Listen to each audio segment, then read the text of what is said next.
भगवान शिव जो त्रिनेत्र वाले हैं, जिनके सिर पर गंगा और चंद्रमा विराजमान है, जिनकी लंबी लंबी जटाएं हैं, शरीर पर बाघ की छाल लपेटे हैं, गले में रुद्राक्ष की माला और सांप धारण किए हुए हैं, जो डमरू की धुन पर नृत्य करते हैं और त्रिशूल उनका शस्त्र है।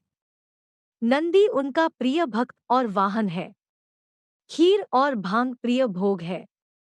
कहते हैं भगवान से संबंधित इन सब बातों का अपना एक मतलब है और किसी न किसी बात का प्रतीक है।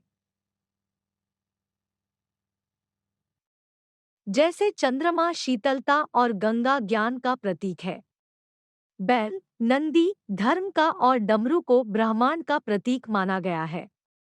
लेकिन क्या आपको पता है भगवान के शिव गले में लिपटा सांप किस बात का प्रतीक है और इसके पीछे की क्या कहानी है? आइए जानते हैं इस वीडियो में। शिव का नागों से अटूट संबंध। भगवान शिव के गले में लिपटे नजर आने वाले सांप का नाम वासुकी है, जो भगवान शिव के अति प्रिय भक्त हैं।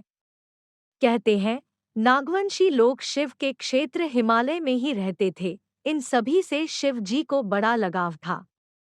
इस बात का प्रमाण नागेश्वर ज्योतिर्लिंग है, जिसके नाम से पता चलता है कि शिव नागों के ईश्वर है और शिव का उनसे अटूट संबंध है,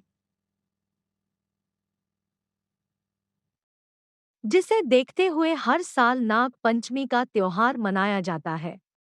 इस दिन पूरे श्रद्धा भाव से नागों की पूजा अर्चना की जाती है। ऐसा करने से शिव जी को खुशी मिलती है और वो अपने भक्तों को सुख समृद्धि का आशीर्वाद देते हैं।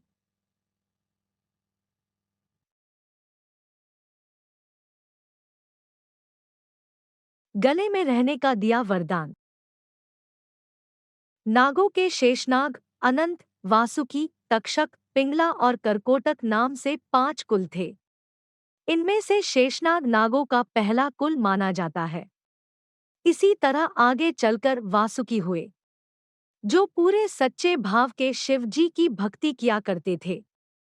शिव जी वासुकी की श्रद्धा भाव से पूर्ण भक्ति देखकर बेहद खुश हुए और वासुकी को गले में धारण करने का वरदान दिया।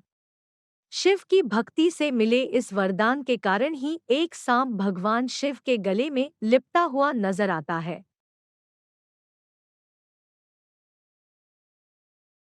कुंडलिनी नियंत्रण का प्रतीक। ज्योतिष के अनुसार भगवान शिव जी को आदि गुरु माना गया है।